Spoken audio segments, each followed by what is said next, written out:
बिस्मिल्लाहिर्रहमानिर्रहीम अस्सलाम वालेकुम डियर स्टूडेंट्स। आज बेटे हम जो है लेक्चर नंबर 20 बात करेंगे।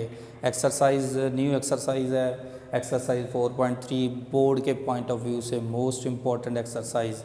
इसमें से ज़्यादातर जो चांसेस होते हैं वो लॉन्ग आने के भी चांसेस होते हैं, शॉर्ट क्वेश्चन भी इस एक्सरसाइज में से सिलेक्ट होते हैं। बहुत ही इंपॉर्टेंट एक्सरसाइज, यानी दूसरे लफ्ज़ों में कह लें कि चैप्टर 4 की जो मतलब की है वो यही है 4.3 एक्सरसाइज। इसमें आपने बहुत सारी चीज़ें सीखनी हैं। मैं जो है वो जैसे जैसे क्वेश्चन इसमें क्योंकि स्मार्ट सिलेबस की वजह से कुछ क्वेश्चन पहला दूसरा इसमें शामिल ही नहीं किया, तो इस वजह से अब क्योंकि क्वेश्चन 3 पे हम जा रहे हैं तो क्वेश्चन 3 में जो टॉपिक होगा उसी से रिलेटेड मैं आपको जो है वो डिस्कस कर दिया करूँगा बात को, ताकि उम्मीद करता हूँ उसमें आपको समझ भी आ जाएगी कि क्या बात हुई है। यहाँ पे क्वेश्चन की बेटे स्टेटमेंट को हम ज़रा रीड करते हैं। उसमें उसने लिखा है बाय मीन्स ऑफ स्लोप्स। अब यहाँ पे वर्ड यहाँ पे यूज़ हुआ है स्लोप। इसके स्लोप क्या होता है, यहाँ पे आपने जो है वो वर्डिंग नोट करनी है कि what is the meaning of slope. Slope जैसा कि आपने प्रीवियस क्लासेस में भी पढ़ा होगा, डेरिवेटिव में भी मैंने आपको सिखाया था कि स्लोप जो होता है वो बेसिकली राइज और रन की रेशो होती है कि जितना आपने राइज़ किया है और जितना आप चले हैं उन दोनों की जो आपस में रेशो बनेगी उसको हम जो है वो स्लोप बोलते हैं। जैसा कि मैं इसका रफली अगर आपको आइडिया दूं तो ये आपके पास जो है इस तरीके से है, यहाँ पे ये राइज़ हो गया आपका और ये आपका रन हो गया। तो राइज़ और रन की जो ये इस तरह की शेप बनेगी, ये स्लोप, इसको हम स्लोप बोलेंगे, इसको हम क्या बोलेंगे, स्लोप बोलेंगे। तो स्लोप जो है वो राइज और रन की रेशो है। राइज जो है वो किसके अकॉर्डिंग है, वाई के अकॉर्डिंग है, और रन जो है वो किसके अकॉर्डिंग है, एक्स के अकॉर्डिंग है। तो वाई ओवर एक्स जो है वो हमारा क्या बन जाएगा, स्लोप बन जाएगा। बात समझ आ गई कि स्लोप क्या होता है। स्लोप बेसिकली राइज और रन की रेशो होती है। आगे चलते हैं, कहता है show that the following points lie on the same line. Same line, ये वर्डिंग है इसमें कि सेम लाइन का मतलब क्या होता है कि points lie on the same line. जो बेटे प्रीवियस क्लासेस में हमने सीखा था वो डिस्टेंस फार्मूला था। डिस्टेंस फार्मूले की मदद से हमने जो है वो स्लोप को चेक किया था कि लाई ऑन द लाइन है या नहीं है। तो उसका तरीका हमने देखा था कि हम तीनों डिस्टेंस निकाल लेते थे, ए बी सी, ए के वर्टिसेस, बी के वर्टिसेस, सी के वर्टिसेस। तो डिस्टेंस निकाल लेते थे, दो छोटे डिस्टेंस को ऐड करते थे, बड़े डिस्टेंस के बराबर आ जाता था, तो हम कहते थे points lie on the line. अब यहाँ पे थोड़ी सी स्टेटमेंट चेंज है, हम स्लोप्स के ज़रिए, वो कहता है यहाँ पे कंडीशन है, वो कहता है स्लोप्स के ज़रिए फाइंड आउट करके दिखाएं। अब बेटे यहाँ पे स्लोप के लिए जो है वो फार्मूला है हमारे पास। स्लोप जो है वो क्या होता है और क्या इसका फार्मूला है, अभी मैंने बताया है राइज ओवर रन यानी वाई ओवर एक्स। तो यहाँ पे पॉइंट्स हमारे पास जो है वो इस शक्ल के हैं कुछ। तो हम यहाँ पे स्लोप का जो फार्मूला लिखेंगे वो ये होगा, स्लोप इज इक्वल टू, यानी आपके पास ए बी का स्लोप है, बी सी का स्लोप है, फिर ए सी का स्लोप है, तीनों स्लोप्स निकालेंगे आप, ठीक है ना जी। तो मैं यहाँ पे जनरल अगर आपके पास जो है वो इस तरीके से कोई पॉइंट है, एक्स वाई कोऑर्डिनेट सिस्टम के अंदर एक लाइन है, ये वाली लाइन है, इस पे दो पॉइंट्स हैं, एक का नाम पी रख लेते हैं फॉर एग्जांपल, एक का नाम क्यू रख लेते हैं। ये पॉइंट फॉर एग्जांपल पी है और ये पॉइंट पी क्यू है। तो आप यहाँ पे जो है इसका स्लोप निकालने जा रहे हैं। तो स्लोप कैसे निकलेगा, पी के पॉइंट्स के नाम आप दे दें x1 y1, इसी तरीके से q के नाम दे दें x2 y2। तो हमने स्लोप की डेफिनेशन पढ़ी है, y ऊपर होना चाहिए और x नीचे होना चाहिए, पॉइंट्स दो हैं, तो स्लोप का फार्मूला बनेगा y2 minus y1 over x2 minus x1।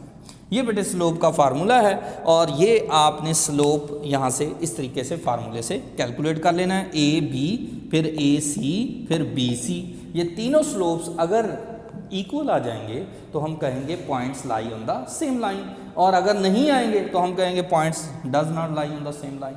तो हमने यहाँ पे चेक करके दिखाना है और प्रूफ करके दिखाना है, शो करके दिखाना है कि points lie on the same line हैं। तो हम स्लोप निकाल लेते हैं जी। स्लोप्स निकाल लेंगे, पहले इन पॉइंट्स के नाम रख देते हैं, लेट कर लेते हैं। सॉल्यूशन में सबसे पहले ए पार्ट हम कर रहे हैं, लेट के जो आपके पास ए के पॉइंट्स हैं वो ये हैं -1 -3, और बी के पॉइंट्स हैं 1 और 5, सी के पॉइंट्स हैं 2 और 9, बी द गिवन पॉइंट्स, ये आपके पास जो है पॉइंट्स हैं जो गिवन है, गिवन पॉइंट्स। ठीक हो गया जी। अब गिवन पॉइंट्स के बाद आप स्लोप निकालेंगे। स्लोप का फार्मूला आपको जानते हैं, तो आप बेटे बारी बारी निकाल लेंगे। स्लोप ऑफ ए बी निकाल लेते हैं। स्लोप ऑफ ए बी का मतलब है बी के वर्टिसेस में से ए के वर्टिसेस को माइनस करना है बच्चों। तो क्या इसके वर्टिसेस क्या हैं, एक्स, ये x1 y1, ये x2 y2। तो हमने क्या करना होता है, y2 माइनस y1, तो इसको लिखेंगे y2 minus y1 over x2 minus x1। ये पॉइंट्स की वैल्यूज़ आप इसमें पुट कर देंगे, तो बेटे आपके पास जो है वो slope of A B easily calculate हो जाएगा। तो y2 हमारा कितना है 5 माइनस x2 हमारा y1 कितना है -1, ये माइनस x1 है, ये y1 है, तो ये हो जाएगा +3 क्योंकि ये माइनस है, डिवाइड बाई x2 कितना है 1 और y2 कितना है x1 कितना है माइनस, तो पहले माइनस पड़ा है, ये प्लस हो जाएगा। तो बेटे इसका आंसर आपके पास हो गया जी 5 + 3 8 डिवाइड बाई 2, तो आंसर आपके पास आ गया जी 4। तो ये आपने जो निकाला है वो स्लोप ऑफ ए बी निकाला है, ये आपका पहला स्लोप निकल आया। अब बारी बारी बेटे हम तीनों स्लोप्स निकालेंगे और तीनों स्लोप्स के जवाबात को इक्वल साबित करेंगे। अगर तीनों बराबर आ जाते हैं तो हम कहेंगे points lie on the same line. Next चलते हैं जी, स्लोप ऑफ BC निकाल लेते हैं। BC स्लोप का भी बेटे वही फार्मूला है y2 minus y1 over x2 minus x1। Values डाल दें B और C, तो y2 minus y1 9 minus 5, x2 2 minus 1 2 minus 1, तो बेटे आ जाएगा 9 माइनस 5 यानी 4 आ जाएगा, और डिवाइड बाई 1 यानी 4 आ जाएगा। तो ये आपका आ गया जी स्लोप ऑफ BC, ये आपका स्लोप ऑफ BC निकल आया। इसके बाद इसी तरीके से नेक्स्ट हम जो है वो तीसरा स्लोप निकालेंगे जिसका नाम होगा slope of AC। Slope of AC निकालें जी। स्लोप ऑफ AC कैसे निकलेगा, A और C का स्लोप, तो ये हमारे पास है y2 minus y1 x2 minus x1। ये बार बार इसलिए लिख रहा हूँ कि एक फार्मूला आपको अच्छी तरह आपके माइंड में बैठ जाए और दूसरा पार्ट आपने इसको खुद ट्राई करना है। तो बेटे क्या आएगा जी y2 माइनस y1 9, ये आ जाएगा हमारे पास 9 माइनस कितना हो गया जी 9 माइनस प्लस हो जाएगा 9 + 3 डिवाइड बाई y2 2 माइनस पहले पड़ा है तो +1, तो बेटे ये हो जाएगा 12 डिवाइड बाई 3, तो इसका जवाब भी कितना आ गया 4 आ गया। तो इसका मतलब ये हुआ कि स्लोप ऑफ AC भी वही है, स्लोप ऑफ BC भी वही है, स्लोप ऑफ AC भी वही है। तो तीनों स्लोप्स क्या आ गए, इक्वल आ गए। यहाँ से देखें slope of BC, slope of AC, slope of AB, ये देखें इन तीनों के जवाबात इक्वल हैं, तो लिहाजा हम यहाँ पे कहेंगे hence the slope AB equal to slope of BC equal है स्लोप ऑफ AC। ये तीनों स्लोप्स अगर बराबर हैं तो हेंस तो पॉइंट्स क्या होंगे, points lie on the same line, same line. इस बात का ना इधर एक मतलब और भी बताएगा, कोलिनियर, सेम लाइन या कोलिनियर, इन दोनों बातों का मतलब एक ही होता है। तो यहाँ पे कन्फ्यूजन नहीं होनी चाहिए आपको। आगे वो कहेगा कि आप पॉइंट्स जो है वो कोलिनियर हैं, तो कोलिनियर के लिए आपने जो है वो प्रॉब्लम नहीं करना कि आप कोलिनियर का मतलब कुछ और समझ जाइएगा। सेकंड पार्ट बेटे आपने इसका खुद ट्राई कर लेना है, सिंपल है, आप इजीली इसको कर सकते हैं। क्वेश्चन नंबर जो है वो 4 है, ये भी एक छोटा सा सवाल है, बड़ा इम्पोर्टेंट है। इसमें उसने कहा है फाइंड के, आप के की वैल्यू फाइंड करें। सो द लाइन ज्वाइनिंग ए के वर्टिसेस हैं, ए के वर्टिसेस हैं 7 3, बी के वर्टिसेस हैं k -6 एंड द लाइन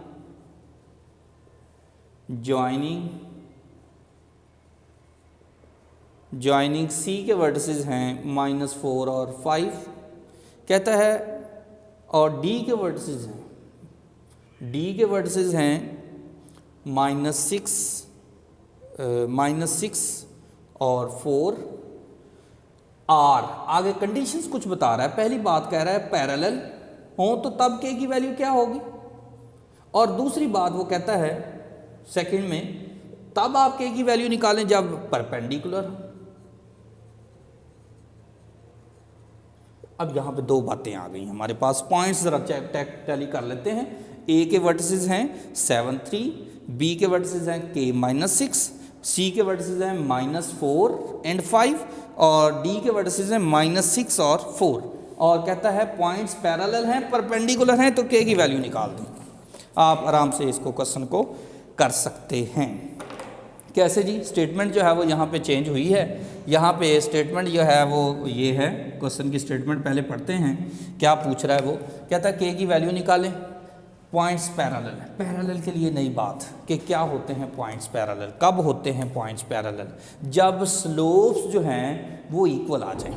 यानी अगर आपके पास ए बी है ये और सी डी है ये, ए बी और सी डी का अगर स्लोप बराबर हो जाए तो पॉइंट्स पैरेलल होते हैं। पैरेलल उसने कह दिया है कि ये पैरेलल हैं, तो आप के की वैल्यू बता दें। तो हम दोनों के स्लोप्स निकाल लेते हैं, ए बी का स्लोप निकाल लेते हैं, सी डी का निकाल लेते हैं, दोनों को बराबर रखेंगे, पैरेलल की वजह से के की वैल्यू मिल जाएगी आपको। तो बच्चों हम क्या करेंगे, स्लोप ऑफ ए बी निकाल लेते हैं, ये वाला ए बी का स्लोप, ए और बी का स्लोप फार्मूला हमें आता है y2 - y1 वाला। तो बेटे क्या फार्मूला है, y2 -6 -3 डिवाइड बाई k -7, ठीक हो गया, y2 - y1। तो क्या बनेगा बेटे, ये -6 और -3 -9 हो जाएगा, डिवाइड बाई k -7। ये आपका क्या आ गया जी, स्लोप ऑफ ए बी आ गया जी, मसला ख़त्म। दूसरी बात, नेक्स्ट चलते हैं, स्लोप ऑफ सी डी, ये निकाल लेते हैं। उसके लिए भी वही फार्मूला, सी डी के वर्टिसेस हैं, तो आप क्या करेंगे जी, y2 - y1, ये आएगा 4 - 5 डिवाइड बाई -6 -6 माइनस आना है लेकिन प्लस हो जाएगा, तो ये +4 हो जाएगा। तो ये आ गया जी स्लोप ऑफ सी डी, तो ये बनेगा -1 ओवर, ये कितना बनेगा बेटे, -2, तो ये बन जाएगा slope of C D equal है 1/2। तो बेटे स्टार्ट में मैंने क्या कहा था, पॉइंट्स पैरेलल हैं। पॉइंट्स पैरेलल होने का मतलब क्या है, स्लोप्स बराबर हैं। तो हम लिखेंगे, हमें गिवन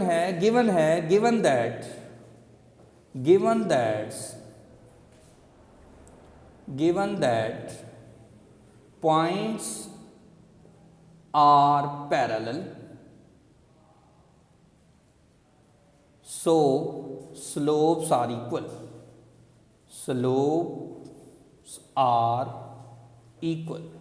दोनों स्लोप्स को बराबर रख लें। पॉइंट्स पैरेलल होने की वजह से दोनों बराबर होंगे, तो स्लोप बराबर रख के के की वैल्यू निकाल लें। तो स्लोप ऑफ ए बी ये निकाला है हमने, और स्लोप ऑफ क्या निकाला है, स्लोप ऑफ सी डी ये निकाला है। तो स्लोप ऑफ ए बी बेटे क्या आएगा, स्लोप ऑफ ए बी ये है -9 over k -7 equal to slope of C D क्या निकाला है 1/2। क्रॉस मल्टीप्लाई कर दें इसको इधर और इसको इधर, तो ये हो गया -18 इज इक्वल टू k -7, इसको इधर लें प्लस कर लें -18 और ये हो जाएगा इज इक्वल टू, ये +7 कर दें, ये +7 इज इक्वल टू k, तो k किसके इक्वल हो गया, -11 के। ये के की वैल्यू निकल आई आराम से। इसके बाद इसी तरीके से जो इसका सेकंड है वो परपेंडिकुलर वाला है। वो परपेंडिकुलर के लिए बेटे मैं हिंट दे देता हूँ, आप इसको ट्राई करना है और उम्मीद करता हूँ ये आपको समझ आ जाएगा और आप इसकी आराम से वैल्यू भी निकाल सकते हैं। अब परपेंडिकुलर के लिए क्या होता है, यहाँ पे मैं हेडिंग दे देता हूँ परपेंडिकुलर, कि अगर आपने जो है वो के की वैल्यू निकालनी है तो परपेंडिकुलर के लिए क्या शर्त यूज होगी। तो बच्चों हम ऐसा करेंगे कि स्लोप ऑफ ए बी जो निकाला हुआ है, स्लोप ऑफ ए बी और स्लोप ऑफ सी डी, इन दोनों को मल्टीप्लाई कर देंगे और दोनों को मल्टीप्लाई करके इज इक्वल टू क्या रख लेंगे, -1। तो दोनों स्लोप्स क्या होंगे, परपेंडिकुलर। ये परपेंडिकुलर की शर्त है कि अगर हमारे पास पॉइंट्स जो है वो बराबर आ जाएं, यानी स्लोप्स जो है वो दोनों के प्रोडक्ट का मल्टीप्लिकेशन के बाद जवाब -1 बन जाए, तो हम कहते हैं दोनों स्लोप जो है वो परपेंडिकुलर है। ये बात जहन में रखनी है कि परपेंडिकुलर के लिए बेटे देखें स्लोप दोनों निकाले हुए हैं, दोनों की वैल्यू डालें और -1 के को रखें, के की वैल्यू नहीं मिल जाएगी। तो बच्चों हम क्या निकालेंगे, slope of A B. Slope of A B क्या है हमारे पास, वो निकाला हुआ है हमने, वो है जी -9/k-7 multiply slope of C D निकाला है 1/2 और इज इक्वल टू -1। ठीक हो गया जी।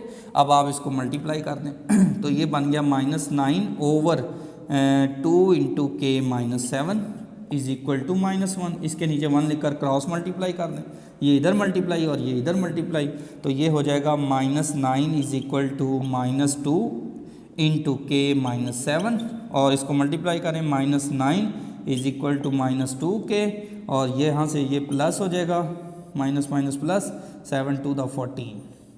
ठीक हो गया जी। इसको इधर ले आएँ, इसको इधर ले आएँ, उसको उधर ले जाएँ, तो ये आ जाएगा 2k इज इक्वल टू 14 + 9 और 2k इज इक्वल टू 23 और k इज इक्वल टू 23/2। तो बेटे ये k की वैल्यू निकल आई। तो लिहाजा ये आपको देख लें, ये क्वेश्चन इजी सा क्वेश्चन था बोर्ड के पॉइंट ऑफ व्यू से। ये शॉर्ट क्वेश्चन और लॉन्ग क्वेश्चन में सिलेक्ट हो चुका है, इसको आपने ट्राई करना है। इंशाल्लाह नेक्स्ट लेक्चर में मुलाकात होगी। Thank you so much.